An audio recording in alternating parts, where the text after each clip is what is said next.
Hi everyone, this is Aarti and welcome back to my class. ये class मैं आपके लिए लेकर आई हूँ एनसीईआरटी के 50 क्वेश्चंस की क्लास। एनसीईआरटी मैंने कंप्लीट ऑलरेडी करा दी है। उसका जो रिवीजन है हम क्वेश्चंस के थ्रू करेंगे, क्योंकि एनसीईआरटी की मैराथन लाना पॉसिबल नहीं है, क्योंकि ऑलरेडी एनसीईआरटी बहुत मासिव है और मैंने लाइन टू लाइन पढ़ाई है, तो कोई सेंस नहीं बनता उसकी मैराथन लाने के लिए, और बहुत पहले से एनसीईआरटी मैंने करा रखी है। तो इस क्लास में मैं आपके लिए 50 क्वेश्चंस लेके आई हूँ। क्वेश्चंस मिक्स्ड रहेंगे, 6 to 10 की एनसीईआरटी के क्वेश्चंस हैं, टीजीटी के लेवल के क्वेश्चंस रहेंगे। तो चलिए हम क्लास को स्टार्ट करते हैं। क्वेश्चन नंबर 1 देखिए, who wrote the letter to God. जो ये चैप्टर है a letter to God, class 10th का ये चैप्टर है, ये किसने लिखा है? रस्किन बॉन्ड ने, जीएल फ्लुएंस ने, आर के नारायण ने, मुल्कराज आनंद ने। तो आपका जो ये चैप्टर है भाई वो किसने लिखा है? आपने एनसीईआरटी पढ़ी है। एक और चीज, मैंने एनसीईआरटी अगर आपको ऑथर और पोएट्स की क्लास पढ़नी है ना, तो वो क्लास मैंने अलग से डाली हुई है, ठीक है? तो आप उस क्लास को जाके रेफर कर लेना, वो क्लास आपको अलग से मिल जाएगी। 6 to 10th authors and poets के नाम से ऐसा थंबनेल देख के आप वो क्लास देख लेना, वो क्लास आपको अलग से मिल जाएगी। उसमें आपको आपका क्विक रिवीजन हो जाएगा किसका, ऑथर और पोएट का, क्योंकि बहुत सारे क्वेश्चन आते हैं डायरेक्टली, राइट? जैसे ये क्वेश्चन है ऑथर से ही है। किसने लिखा था a letter to God? A letter to God लिखा था भाई जीएल फ्लुएंस ने। तो इसका राइट आंसर हो जाएगा बी। नेक्स्ट क्वेश्चन देखिए, in the fun they had Margie hated. जो हमारा चैप्टर है in the fun they had, उसमें मार्गी किससे नफरत करती है? स्कूल की बिल्डिंग से, ज्योग्राफी से, मैकेनिकल टीचर से, या फ्रेंड से? जो चैप्टर अगर आपने पढ़ा है, मार्गी एंड टॉमी दो कैरेक्टर्स हैं in the fun they had में, उसमें जो उनके टीचर है, वो जो सेटअप है वो किया गया है आज से कई सालों बाद का, कि कई सालों बाद जो स्कूल्स हैं, जो एजुकेशन है, वो कैसी दिखेगी, कि रोबोट्स टीचर आ जाएंगे, मैकेनिकल टीचर्स आ जाएंगे। तो जो मार्गी है वो किसको हेट करती है? मैकेनिकल टीचर को, क्योंकि वो इमेजिन करते हैं कि जब पहले के लोग हुआ करते थे, क्योंकि वो लाइब्रेरी में कुछ बुक्स देख लेते हैं तो उनको पता चल जाता है कि अच्छा पहले एक ह्यूमन टीचर पढ़ाता था, तो उनको बहुत एक्साइटेड लगता है वो, कि अच्छा ह्यूमन टीचर पढ़ाता था, हमें तो मैकेनिकल टीचर पढ़ाते हैं, तो इसलिए वो मैकेनिकल टीचर से नफरत करने लगी है। उसे वो पहले के स्कूल का सेटअप बहुत फैसिनेट कर रहा है, कि बच्चे भी होते थे क्लास में, फ्रेंड्स भी बनते थे क्लास में, इसीलिए उसको लग रहा है कि मैकेनिकल टीचर और ये सारा स्कूल सिस्टम बेकार है, ठीक है? तो इसका राइट आंसर है सी। नेक्स्ट क्वेश्चन देखिए, the poem dust of snow was written by. जो पोएम है डस्ट ऑफ स्नो, वो किसने लिखी है भाई? रॉबर्ट फ्रॉस्ट ने, विलियम ब्लेक ने, वर्ड्सवर्थ ने, कीट्स ने। तो ये पोएम आपकी फैक्चुअल क्वेश्चन है, ये पोएम किसने लिखी है? रॉबर्ट फ्रॉस्ट ने लिखी है, dust of snow. Next question है, Lencho expected help from. Lencho किस चैप्टर का कैरेक्टर है? लेंचो है हमारे अ लेटर टू गॉड का। लेंचो ने ही वो लिखा था, यानी वो चैप्टर तो लिखा है जीएल फ्लुएंस ने, लेकिन जो कैरेक्टर है उसमें लेंचो, वो ही कैरेक्टर क्या लिखता है? लेटर लिखता है गॉड को। तो उसने किससे मदद एक्सपेक्ट की? कौन मेरी मदद करेगा? नेबर, गवर्नमेंट, गॉड या पोस्ट मास्टर? गॉड उसकी हेल्प करेगा, है ना? उसने तो यही एक्सपेक्ट किया था, क्योंकि उसने चिट्ठी किसको लिखी है? उसने चिट्ठी गॉड को ही लिखी है। तो इसका राइट आंसर है सी। नेक्स्ट क्वेश्चन देखिए, the crow in dust of snow shook. जो क्रो है डस्ट ऑफ स्नो में जो क्रो कैरेक्टर है वो क्या हिलाता है? शुक क्या करता है? मैंगो लीव्स को, हेमलॉक ट्री को, बैनियन ट्री को, या नीम ट्री को? तो कौन से ट्री की बात की है रॉबर्ट फ्रॉस्ट में डस्ट ऑफ स्नो में? उन्होंने बात की है हेमलॉक ट्री की। कौन से ट्री की बात की है भाई? हेमलॉक ट्री की। तो इसका राइट आंसर है बी। मेरे साथ साथ क्वेश्चंस को आप कमेंट करते चलिए, ठीक है? आंसर्स को। Who wrote the road not taken. The road not taken जो पोएम है, बहुत इंपॉर्टेंट पोएम है, स्टार मार्क कर लो। एक सेकेंड,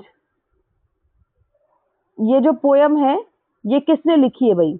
ये बताना है आपको। ये पोएम लिखी है रॉबर्ट फ्रॉस्ट ने, शेक्सपियर ने, टैगोर ने, या टीएस एलियट ने?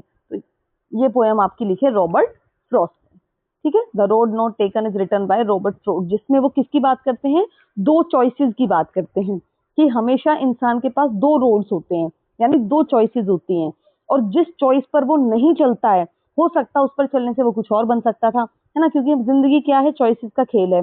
जो चॉइस हम लेते हैं, जो डिसीजन हम लेते हैं, वही हम बन जाते हैं, राइट? तो इसी बारे में इस पोएम में बात की हुई है। नेक्स्ट देखिए, in Nelson Mandela long walk to freedom,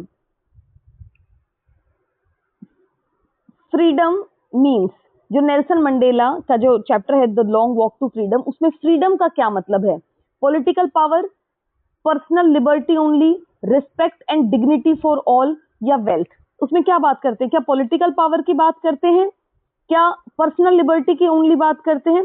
भाई पॉलिटिकल पावर की तो वो बात ही नहीं करते हैं, है ना, तो ये तो गलत हो जाएगा।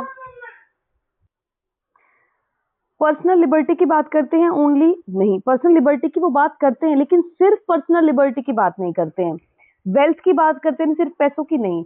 नेल्सन मंडेला ने बात किसकी की थी? रिस्पेक्ट की और डिग्निटी की, क्योंकि वो पहले ब्लैक प्रेसिडेंट थे, है ना, वो पहले, क्योंकि उन्होंने रेसिज्म के ऊपर बात की थी। रेसिज्म यानी, ये वर्ड भी आता है रेसिज्म एड में, रेसिज्म यानी जो काले गोरे का भेद करते हैं। तो उन्होंने बात की थी कि हमें काले गोरे का भेद नहीं होना चाहिए, सभी की इज्जत होनी चाहिए और सभी का जो मान है, सम्मान है, वो मेंटेन होना चाहिए। ठीक है, तो उन्होंने बात इस चीज की थी, इसलिए इसका राइट आंसर हो जाएगा सी।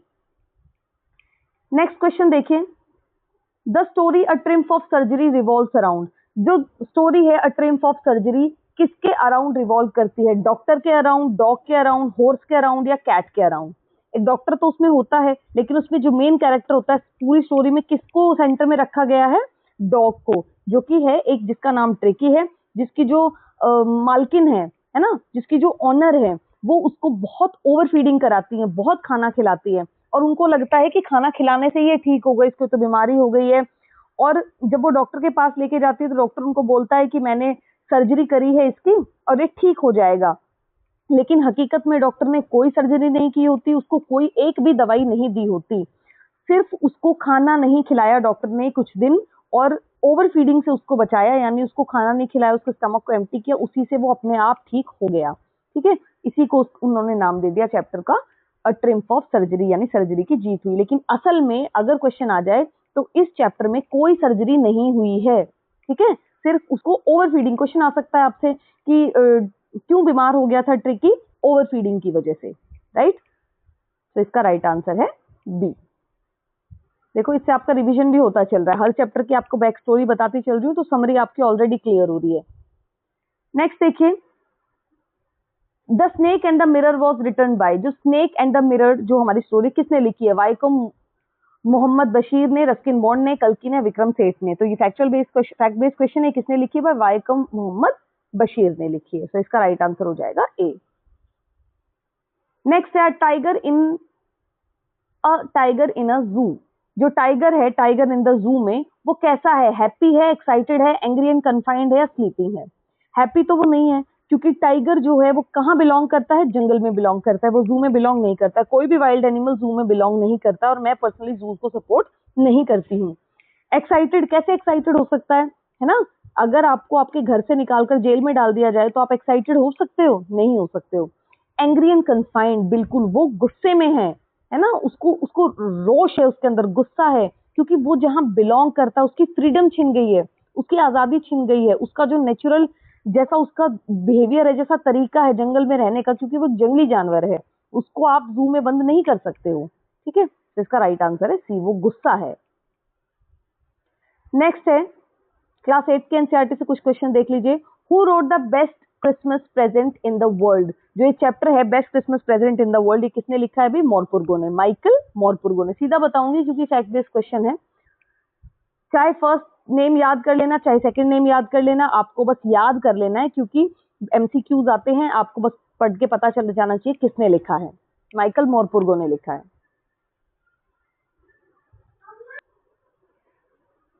नेक्स्ट क्वेश्चन देखिए, tsunami chapter is based on, जो सुनामी चैप्टर है वो किसके ऊपर बेस्ड है? फिक्शन के ऊपर, रियल लाइफ एक्सपीरियंसेस के ऊपर, माइथोलॉजी के ऊपर है, बायोग्राफी के ऊपर? आपको पता है सुनामी जो चैप्टर है वो रियल लाइफ एक्सपीरियंसेस के ऊपर बेस्ड है, क्योंकि 2004 में जो सुनामी आई थी इंडिया में, जो हमारे पोर्ट ब्लेयर के कोस्ट पे आई थी, अंडमान एंड निकोबार आइलैंड्स पे, उसकी कहानी, उस रियल लाइफ एक्सपीरियंस के ऊपर ये चैप्टर बेस्ड है। उसी के 3-4 एक्सर्प्ट्स को लेकर, उसी के 3-4 इंसिडेंट्स को लेकर ये चैप्टर हमारा बनाया हुआ है। ठीक है, तो इसका राइट आंसर है बी। नेक्स्ट क्वेश्चन देखिए, the ant and the cricket, जो एंट एंड द क्रिकेट है वो क्या है? ड्रामा है, फेबल है, नोवेल है, बायोग्राफी है? एंट एंड द, एक एक करके देख लीजिए। ड्रामा क्या होता है? ड्रामा एक ऐसा पोर्ट्रे जो स्टेज पर किया जाता है या फिर जिसको तैयार किया जाता है स्क्रिप्ट के थ्रू, उसमें लेकिन सच्चाई कोई नहीं होती है ना। ड्रामा में कैरेक्टर्स होते हैं लेकिन कोई भी सच्चाई नहीं होती है, कहानियां यानी दिखाई जाती हैं, ड्रामा होता है। फेबल, फेबल क्या होता है? ऐसी शॉर्ट स्टोरीज, ऐसी पोएम जिसमें जो कैरेक्टर होते हैं वो एनिमल्स होते हैं, टाइगर, बेयर, लायन, मंकी, एंट, क्रिकेट, ये सब ये क्या होते हैं? फेबल होते हैं। नोवेल, नोवेल क्या होती है? एक ऐसी कहानी, एक लंबी स्टोरी होती है, सीरीज ऑफ चैप्टर होती है जिसमें हम किसी भी फिक्शनल या नॉन फिक्शनल चीजों को दिखाते हैं, वो होती है नोवेल। बायोग्राफी क्या होती है? बायोग्राफी होती है किसी की जीवनी, ठीक है। अगर उसको खुद किसी ने लिखा है तो वो ऑटोबायोग्राफी है, अगर किसी और ने लिखा है तो वो बायोग्राफी कहलाती है, ठीक है। क्लियर हुआ? तो एंट एंड क्रिकेट क्या हुआ? फेबल। एक क्वेश्चन इसमें और मुझे आप बताओगे कमेंट करके कि जो फेबल है ये एंट ऑफ क्रिकेट, ये कौन सी फेबल है, इसका क्या नाम है? ये आ चुका है पेपर में, मैंने करवा चुका है, मैं बता चुकी हूँ बार बार, इसीलिए इसका आंसर आप बताओगे फेबल का नाम क्या है, ठीक है, यानी किससे ली गई है, किसका एक्सर्प्ट है ये। नेक्स्ट देखिए, विच, और जिन क्वेश्चंस को बोल रही हूँ कि आप बताओगे, इनको कमेंट करना है ताकि मुझे भी पता चले कि आपकी तैयारी कैसी चल रही है। सिर्फ आप वीडियोस देखकर बस उनको खत्म कर देते हो या कुछ अपनी तरफ से भी एफर्ट्स हैं आपके। Which poet wrote geography lesson, geography lesson किसने लिखा है भाई? जुल्फिकर घोष, रॉबर्ट फ्रॉस्ट, सरोजनी नायडू, या फिर फोर्थ ऑप्शन क्या है? ब्लेक, विलियम ब्लेक, नहीं, ठीक है। ज्योग्राफी, अरे क्या हो गया इस पेन को, एक सेकेंड रुको। ज्योग्राफी और जुल्फिकर, ठीक है, मैच कर लेना। ज्योग्राफी, जुल्फिकर, किसने लिखा है ज्योग्राफी लेसन? जुल्फिकर घोष ने लिखा है। क्लियर? नेक्स्ट देखिए, in Bipin Chaudhary's a lapse of memory, Bipin was convinced he had visited, जो Bipin Chaudhary's lapse of memory, यानी बिपिन चौधरी का जो चैप्टर लैप्स ऑफ मेमोरी जिसमें उसकी याददाश्त गुम हो जाती है, थोड़ी टाइम के लिए चली जाती है, तो बिपिन मान जाता है किस चीज के लिए कि वो कहाँ गया था? दार्जिलिंग, रांची, दिल्ली या शिमला? वो मान जाता है कि वो रांची गया था, ठीक है। आप देख लेना एक बार उन वीडियोस को जाके, अगर एनसीईआरटीज नहीं देखी हैं। अगर आपने एनसीईआरटीज देख ली हैं तो ये वीडियोस आपके लिए वेल एंड गुड है, ठीक है। अगर आपने एनसीईआरटीज नहीं देखी हैं, इन वीडियो से कुछ नहीं होने वाला, हो सकता है कोई इक्का दुक्का क्वेश्चन संयोगवश आ जाए, क्योंकि ये वीडियो रिवीजन है। जब आप एक क्वेश्चन करोगे तो आपको चैप्टर की 3 चीजें और याद आएंगी, ये वहां हेल्पफुल है, यहाँ हेल्पफुल नहीं है। एनसीईआरटी का एक भी लाइन ना पढ़ो और सीधा 50 क्वेश्चन उठा के फिर यही आ जाएंगे, जी नहीं, बिल्कुल मैं इस चीज का दावा नहीं करती हूँ। आपको कॉन्सेप्ट क्लियर करना है, फिर ये रिवीजन है, वहां आपको 100% हेल्प करेगा। क्लियर? नेक्स्ट देखिए, the squirrel in the poem, जो स्क्विरल है पोयम में वो कैसी है? लेजी है, टिमिड है, प्लेफुल है या सीरियस है? स्क्विरल आपको पता है लेजी होती ही नहीं है। स्क्विरल, स्क्विरल क्या होती है? गिलहरी। तो गिलहरी कभी लेजी यानी आलसी होती है? नहीं। प्लेफुल है, चुलबुली है ना, खुश मिजाज है, खेल रही है। इस क्वेश्चन से आप मुझे बताओगे टिमिड का क्या मीनिंग है, क्योंकि भाई एकदम पोटेंशियल है कि आ सकता है पेपर में, ऐसे जो वर्ड्स हैं वो आते हैं। टिमिड का मीनिंग आप मुझे कमेंट में बताओगे कि टिमिड का क्या मीनिंग है। कितने क्वेश्चंस हो गए, नोट करते हुए चलना, उन सभी के क्वेश्चंस आंसर आने चाहिए कमेंट में, तभी मुझे पता चलेगा कि आप मेरे कंसिस्टेंट स्टूडेंट्स हो, ठीक है। नेक्स्ट क्वेश्चन देखिए, हु रोट 3 क्वेश्चन, पीवाईक्यू है, ऑलरेडी आ चुका है पेपर में। 3 क्वेश्चंस किसने लिखे हैं भाई? लियो टॉल्स्टॉय ने, रस्किन बॉन्ड ने, प्रेमचंद ने या डिकन्स ने? लियो टॉल्स्टॉय ने लिखा है, ठीक है। 3 क्वेश्चंस किसने लिखे? लियो टॉल्स्टॉय ने। नेक्स्ट देखिए, द किंग, अगला भी देखो इसी से आ गया। The king in 3 questions wanted, जो राजा होता है 3 क्वेश्चंस इस कहानी में, वो क्या चाहता है? वेल्थ यानी पैसा चाहता है, answers to 3 important questions, 3 important questions के आंसर चाहता है, a new king, answers to 3 questions यानी 3 क्वेश्चंस के वो आंसर ढूंढ रहे थे। अ न्यू किंगडम, एक नया राजा चाहिए था, या फिर सोल्जर, या फिर उनको सोल्जर चाहिए थे। तो जो राजा था वो क्या ढूंढ रहा था? 3 क्वेश्चन के आंसर। वो उसने बोला था वाइज मैन को ढूंढो जो इन तीनों सवालों के जवाब दे सके, ठीक है। तो फिर वो लास्ट में किसको पकड़ के लाते हैं? हर्मिट को पकड़ के लाते हैं, यानी एक सेंट होता है जो उन तीनों सवालों के जवाब उसको सेटिस्फाई कर देता है, ठीक है। तो इसका राइट आंसर हो गया भाई बी। नेक्स्ट क्वेश्चन है, the poem the rebel highlights, जो पोयम है द रिबेल, वो किस चीज के बारे में बताती है? ओबीडियंस के बारे में, डिसिप्लिन के बारे में, इंडिविजुअलिटी के बारे में, या पेट्रियोटिज्म के बारे में? किस चीज के बारे में बताती है? इंडिविजुअलिटी के बारे में। क्यों? क्योंकि ये जो पोयम है द रिबेल, किसने लिखी है पोयम द रिबेल? जल्दी से बताओ। ये लिखी है डीजे एनराइट ने, ठीक है, याद रखनी है, डीजे एनराइट ने लिखी है। किसके बारे में बताती है? इंडिविजुअलिटी के बारे में। क्यों? ये पोयम बताती है रिबेल, रिबेल यानी हर इंसान दूसरे से अलग होता है, अपोजिट होता है। तो किसी की कोई पसंद है, किसी की कोई पसंद है, जिसको हम सीडीपी में पढ़ते हैं इंडिविजुअल डिफरेंस, यानी व्यक्तिगत भिन्नता के नाम से। तो इंडिविजुअलिटी के ऊपर इसमें बात की हुई, इसका आंसर हो जाएगा सी। नेक्स्ट क्वेश्चन देखिए, गोलू वॉज, गोलू क्या है? मंकी है, एलिफेंट चाइल्ड है, टाइगर कब है, या डियर है? तो गोलू क्या है भाई? एलिफेंट चाइल्ड है, ठीक है। तो इसका राइट आंसर है बी। नेक्स्ट क्वेश्चन देखिए, 6th क्लास की एनसीईआरटी से कुछ क्वेश्चन है। Who wrote a house a home, आ चुका क्वेश्चन है, पीवाईक्यू भी है ये। किसने लिखी है? ये क्वेश्चन ऐसे भी आ सकते हैं, जिसने लिखने वाले क्वेश्चन है हु रोट, ऐसे आ जाता है। A house, a home is penned by, PENNED। इसका मतलब क्या होता है? पेंड बाय यानी किसने लिखी है, सेम मीनिंग है, ठीक है। तो a house, a home किसने लिखी है? एम हॉली ने। इसका एक ट्रिक भी बताया था, होम में क्या होता है भाई? होम में हॉल होता है हमेशा, तो एम हॉली।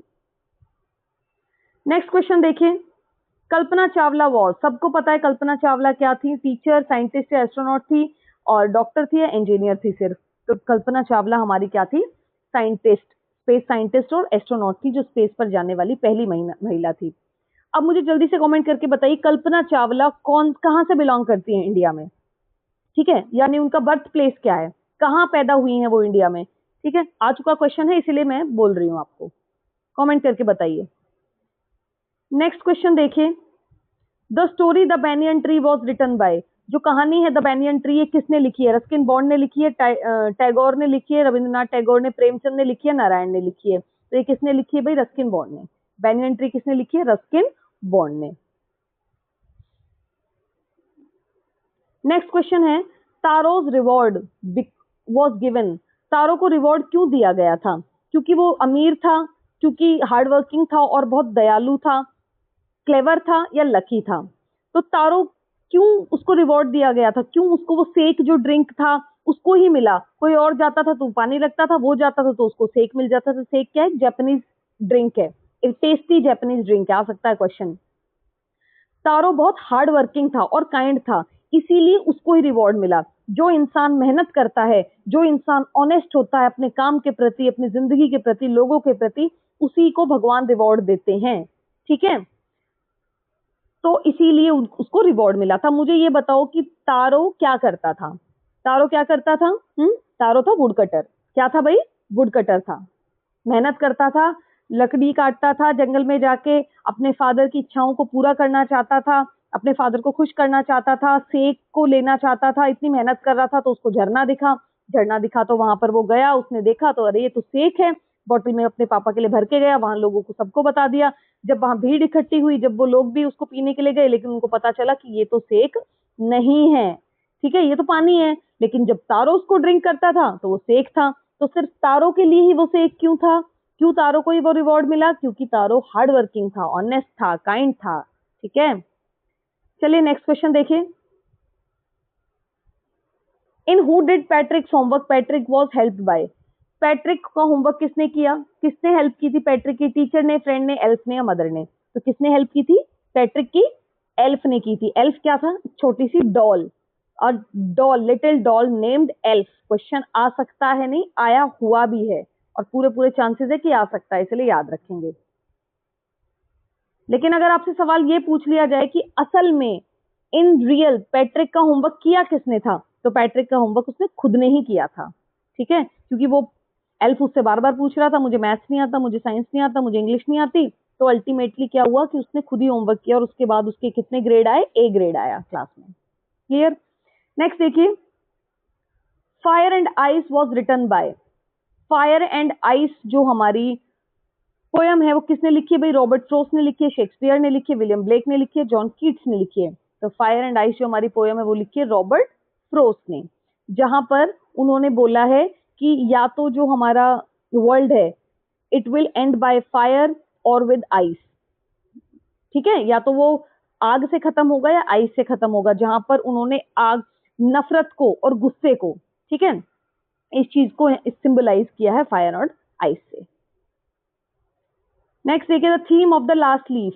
लास्ट लीफ जो हमारा चैप्टर है उसका थीम क्या है? Greed, hope and sacrifice, war and adventure. थोड़ा सा रिकैप दे देती हूँ लास्ट लीफ का। लास्ट लीफ में हमारी जो कैरेक्टर होती है जॉन्सी, उसको होता है निमोनिया, ठीक है, और जो जिसने वो लास्ट लीफ बनाई है उसको भी भाई वो निमोनिया से, मतलब उसको डर है जॉन्सी को कि वो निमोनिया से मर जाएगी। तो उसको उसको कहीं से पता चल गया, मतलब उसने ऐसा धार लिया मन में कि ये जो लास्ट लीफ है जो उसके पेड़ पर, उसके जो बेल जा रही है उसके विंडो से, कि जब ये लास्ट लीफ गिरेगी तब तक वो भी मर जाएगी। अब वो तो पेड़ है, वो तो आज ना तो कल मुरझाएगा ही, है ना। तो उसकी इस होप को बनाए रखने के लिए कि जब तक ये सोचती रहेगी तो हो सकता है ये जिंदा ही रहे, तो जो पेंटर है उसने क्या किया, बहुत सुंदर सी एकदम रियल दिखने वाली लीफ बना दी। अब उसने वो लीफ बना दी तो वो तो मुरझा नहीं सकती। तो इस चैप्टर से ये सिंबलाइज होता है कि सब कुछ हमारे माइंड में होता है, जैसा हम सोचते हैं, जैसा हम धार लेते हैं ना, अपने मन में ठान लेते हैं, वैसी चीजें हो जाती हैं। अब अगर आप सोच ही लोगे अरे मुझसे तो स्ट्रेट नहीं हो सकता, ये तो बहुत टफ एग्जाम है, दुनिया बोलती है बहुत टफ है, एक बार में नहीं होता है, कोई 4 नंबर से रह जाता है, कोई 2 नंबर से, तो आपका होगा भी नहीं। लेकिन अगर आप ये सोचोगे अरे मैं कोशिश करूंगा, मेरी स्ट्रैटेजी एकदम सही रहेगी, मैं पूरी कोशिश करूंगा मेरा हो जाए, मैं एकदम प्रैक्टिस करूंगा, PYQs लगाऊंगा, बार बार प्रैक्टिस, बार बार रिविजन, तो आपका 100% होगा, एकदम 100% होगा। ठीक है, तो इसीलिए होप और सेक्रीफाइस की इस चैप्टर में बात की हुई है। किसकी बात की हुई है? होप और सेक्रीफाइस की। क्वेश्चन आ जाए इसमें कैरेक्टर क्या है? जॉनसी। नेक्स्ट देखिए, the postmaster in a letter to God was. जो पोस्ट मास्टर है, जो चैप्टर है लेटर टू गॉड में, जिसको लिखा है GL फ्लुएंस ने, वो क्या है? पोस्ट मास्टर क्रूअल है, ऑनेस्ट, काइंड हार्टेड है, लेजी है, सेल्फिश है। क्रूअल कैसे है भाई? उस पोस्ट मास्टर ने तो उस लेंचो का लेटर पढ़ के पैसे रख के भेजे, 70 पैसोज, है ना, पैसे रख के भेजे थे, तो क्रूअल कैसे हो गया? वो लेजी, आलसी कैसे हो गया? वो सेल्फिश कैसे हो गया? वो तो ऑनेस्ट है, ईमानदार है, वो तो काइंड हार्टेड है, वो तो दयालु है, क्योंकि उसने लेंचो का चिट्ठी पढ़ा कि इसके फसल खराब हो गई, इसके ओले गिरने की वजह से, हेल स्टॉर्म्स गिरने की वजह से, हेल स्टॉर्म्स होते हैं ओले, और ये भगवान में इतनी श्रद्धा रख रहा है, ये भगवान को चिट्ठी लिख रहा है, तो चलो मैं इसकी मदद कर देता हूँ। भगवान सीधे तो मदद करने के लिए आते नहीं है, ऐसे लोगों को ही भेजते हैं, है ना। तो ये ऑनेस्ट है और काइंड हार्टेड है। नेक्स्ट देखिए, the poem Amanda deals with. जो पोयम है अमांडा, वो किसके बारे में बात करती है? नेचर के बारे में, फ्रीडम ऑफ अ चाइल्ड, बच्चे की आजादी के बारे में, वॉर के बारे में, फ्रेंडशिप के बारे में। तो जो पोयम है अमांडा, जिसमें उसकी जो मदर है वो मतलब टोकती रहती है उसको, Amanda don't sit this way, don't bite your nails, don't stand, don't eat this way, उसको हमेशा टोकती रहती है। तो उसमें फ्रीडम की बात की गई है, यानी बच्चे की भी अपनी आजादी होती है ना, बच्चे की भी अपनी आजादी है, बच्चे को अपनी डिसीजंस लेने का, अपने छोटे डिसीजन लेने का जिसको वो लायक है, पूरा हक है। तो उसमें बच्चे की फ्रीडम की बात की हुई, नेचर की, वॉर की, फ्रेंडशिप की बात नहीं की गई है। तो इसका राइट आंसर है बी। नेक्स्ट क्वेश्चन देखिए, which literary device is used the fog comes on little cat feet. कौन सा लिटरेरी डिवाइस भाई इसमें यूज किया गया है? सिमिली, मेटाफोर, पर्सोनिफिकेशन या हाइपरबोल।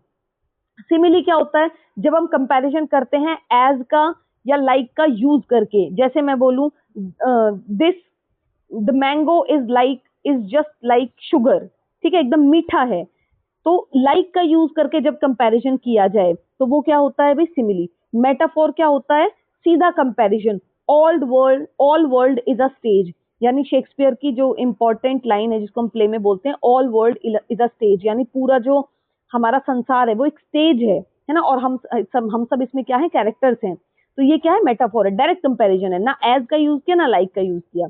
पर्सोनिफिकेशन क्या होता है? मानवीकरण अलंकार, जिसमें हम पर्सोनिफाई कर देते हैं, जो निर्जीव चीज है उसको सजीव बना देते हैं, वो होता है पर्सोनिफिकेशन। हाइपरबोल क्या होता है? किसी चीज को हाइपरबोल, यानी बड़ा बोल, एक्सैक्रेट करके बोलना, ठीक है, वो होता है हाइपरबोल। तो इसमें क्या बोला है? The fog comes on little cat feet. Fog यानी जो धुंध है वो कैसे आई? लिटिल कैट फीट, बिल्ली की तरह दबे पांव आई। अब फॉग, फॉग एक नॉन लिविंग थिंग है, बिल्ली एक लिविंग थिंग है, कंपैरिजन फॉग का और बिल्ली से हो गया, ठीक है। तो इसका क्या कर दिया, मानवीकरण कर दिया, इसलिए पर्सोनिफिकेशन है। हुआ क्लियर? आगे चलें। स्पीड थोड़ी सी मेरी ज्यादा है, इसी वीडियो को मैं चाहूँ तो 1 घंटे का भी बना सकती हूँ, लेकिन मेरी स्पीड थोड़ी सी ज्यादा है भाई, इसीलिए ये मैं जल्दी जल्दी खत्म कर देती हूँ। और मुझे लगता नहीं इसमें, क्योंकि देखो ये ग्रामर नहीं है कि इसमें रूल समझाने की जरूरत है, एनसीईआरटी है, जिन बच्चों ने पढ़ी है उनके लिए रिवीजन क्लास है, ये आराम से उनको समझ में आ रही होगी। Who wrote the poem animals? Animal जो पोएम है वो किसने लिखी है? वॉल्ट विटमैन ने लिखी है, रॉबर्ट फ्रोस्ट ने लिखी है, विलियम ब्लेक ने लिखी है, या जॉन कीट्स ने लिखी है?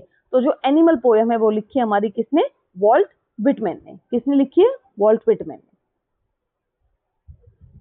नेक्स्ट क्वेश्चन है, in from the diary of एने फ्रैंक, एने was gifted a diary on her. जो हमारी जो चैप्टर है in the diary of, from the diary of एने फ्रैंक, तो एने को जो वो डायरी है वो कब मिली थी? उसके बर्थडे पर मिली थी, क्रिसमस पर मिली थी, न्यू ईयर पर मिली थी, या स्कूल फंक्शन पर मिली थी? तो एने को वो डायरी किस पे मिली थी? उसके बर्थडे पर मिली थी। अब इसमें आप मुझे एक चीज बताएंगे, एने वॉज गिफ्टेड अ डायरी, ये एक्टिव वॉइस है या पैसिव वॉइस है? ये कमेंट करके बताओगे। एने was gifted a diary, PYQs में इतना भर भर के करवाया है ना, इसमें अब मत गलती कर देना। एने वॉज गिफ्टेड अ डायरी क्या है?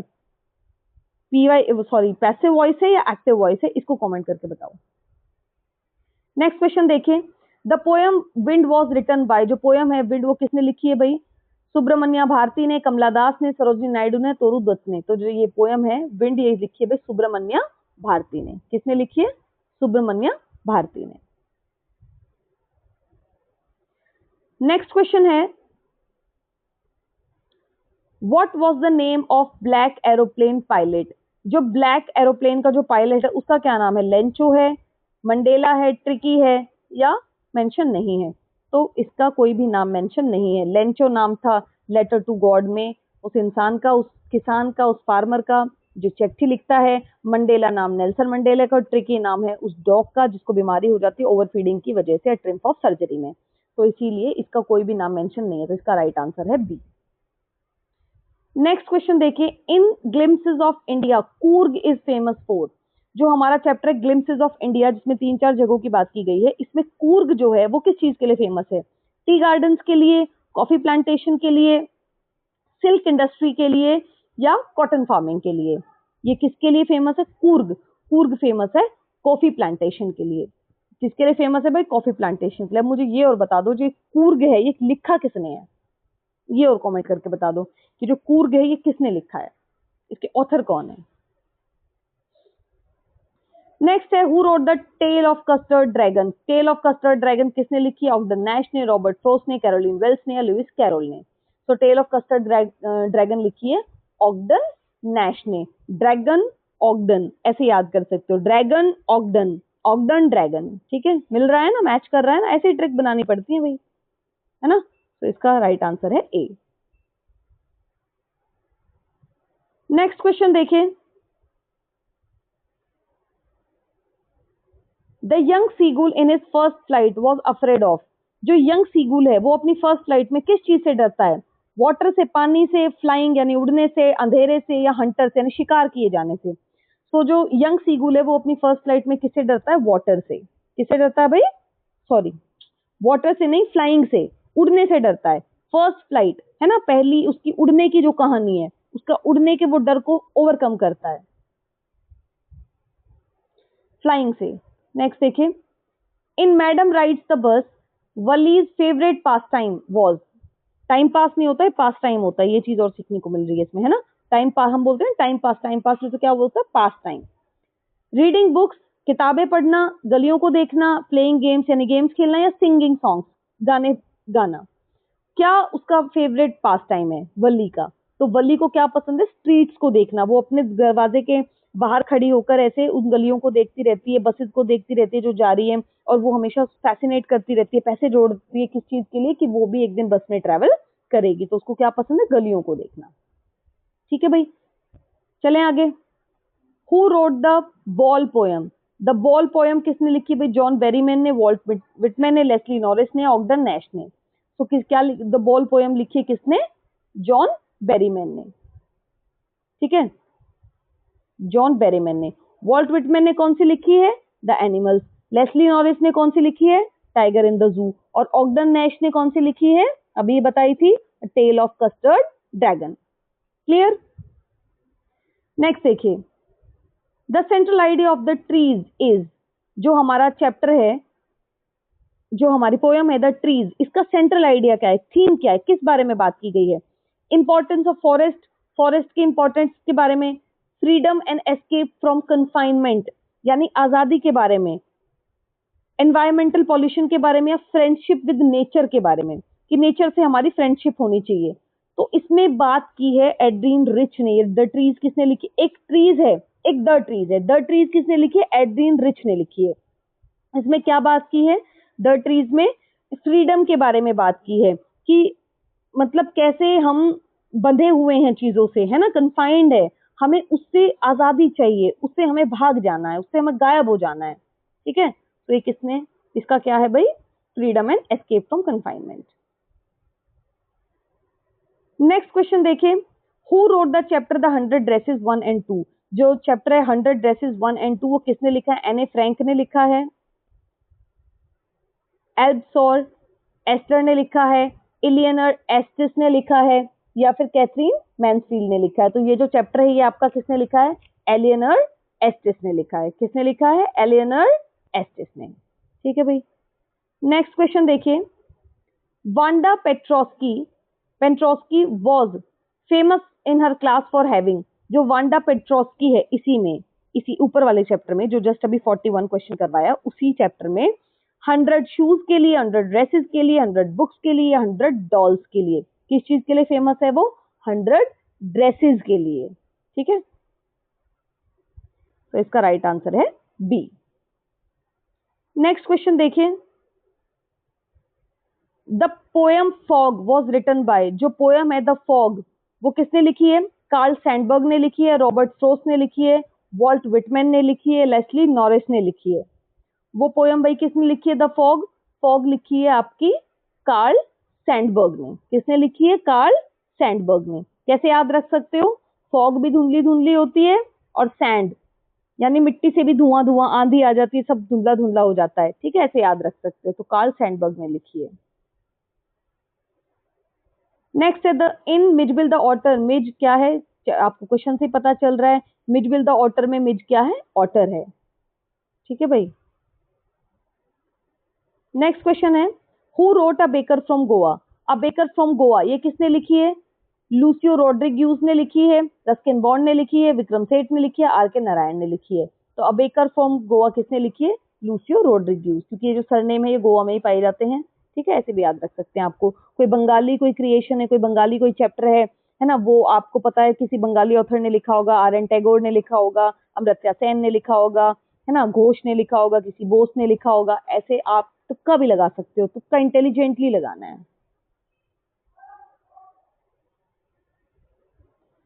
In the necklace Matilda borrowed a necklace from. जो कहानी है इन द नेकलेस, उसमें जो मटिल्डा है उसने किससे लिया नेकलेस, जीन मैडम फॉरेस्टियर से लिखा, लॉइजल से लिया है, या एनए से लिया है। किससे लिया था, मैडम फॉरेस्टियर से लिखा था। क्या कहानी थी, इसमें उसको पार्टी में जाना होता है और वो बोलती है कि मुझे तो भाई नेकलेस है मेरे पास नेकलेस, तो उसका जो हस्बैंड है वो दोनों मैडम फॉरेस्टियर से उसको बोरो कर लेते हैं। अब वो था नकली नेकलेस और वो हो जाता है उनसे गुम। जब वो गुम हो जाता है तो उनको लगता है तो डायमंड का नेकलेस था। कर्जा लेते हैं, लोन लेते हैं, पूरी जिंदगी कर्जे को उतारते उतारते थक जाते हैं और असली का डायमंड का नेकलेस लेकर मैडम फॉरेस्टियर को रिटर्न करते हैं। कई सालों बाद जब मैडम फॉरेस्टियर मिलती हैं तो उनको इस बात का पता चलता है कि जो जो वो नेकलेस था जो गुम हो गया था वो नकली नेकलेस था। वो कुछ रुपयों का नकली लेकर भी उनको रिटर्न कर सकते थे, लेकिन उन्होंने असली डायमंड का लेकर कर्जा लेकर रिटर्न किया। ठीक है, इस कहानी से हमें क्या सीखने को मिलता है कि दिखावे में कुछ नहीं रखा है, बोरो करके चीजें पहनने की कोई जरूरत नहीं है। मैं तो बिल्कुल इस चीज को पसंद नहीं करती। आपके पास जितना है आप उतना करिए, जैसा है आप उतना दिखाइए, जितनी चादर है उतने पैर पसारिए या फिर अपनी चादर को बड़ा कर लीजिए। ठीक है, सपने बड़े देखिए और मेहनत करिए और अपने सपनों को पूरा करिए। ठीक है ना, बोरो करने की जरूरत नहीं है, कर्जा लेने की जरूरत नहीं है, और दिखावे में तो कुछ नहीं रखा है। Do things for yourself not for others. तो मैडम फॉरेस्टियर इसका आंसर है। नेक्स्ट क्वेश्चन है the poem how to tell wild animals. How to tell wild animals किसने लिखी भाई, कैरोलीन वेल्स ने लिखी है, नेस्ली नॉरिस ने, ऑगडन वेल्श ने, वॉल्ट विटमैन ने। किसने लिखी, कैरोलीन वेल्स ने लिखी है। नेक्स्ट क्वेश्चन है, what was the profession of doctor Sadao in the enemy. Doctor सदाओ जो है, तो इन द एनिमी में जो द एनिमी चैप्टर में जो डॉक्टर है, डॉक्टर सदाओ जो कैरेक्टर है, उनका प्रोफेशन क्या है? वो टीचर हैं, लॉयर हैं, सर्जन हैं, इंजीनियर हैं? तो डॉक्टर सदाओ क्या है? सर्जन है। क्या है? सर्जन। नेक्स्ट है, in the proposal Lomov came to Chubukov house. Proposal में जो लोमोव है वो शुबुकोव के हाउस पर क्या करने के लिए आता है? बोरो मनी, पैसे लेने के लिए आता है, जमीन खरीदने के लिए, मैरिज के लिए प्रपोज करने के लिए, पार्टी अटेंड करने के लिए? तो वो क्या आता है? प्रपोजल। नाम से ही क्लियर हो रहा है, प्रपोज करने के लिए आया है नतालिया को। नेक्स्ट है, next and last question of this session is, who is the author of the proposal. Proposal का ऑथर कौन है? Anton Chekhov, William Shakespeare, George Orwell या चार्ल्स डिकेंस? तो इसके ऑथर हैं हमारे एंटोन शिकोव। कौन ऑथर है? एंटोन शिकोव। सो ये थी आपकी वीडियो आज की, जिसमें हमने एनसीईआरटी के मिक्स्ड क्वेश्चंस करे 6 to 10th।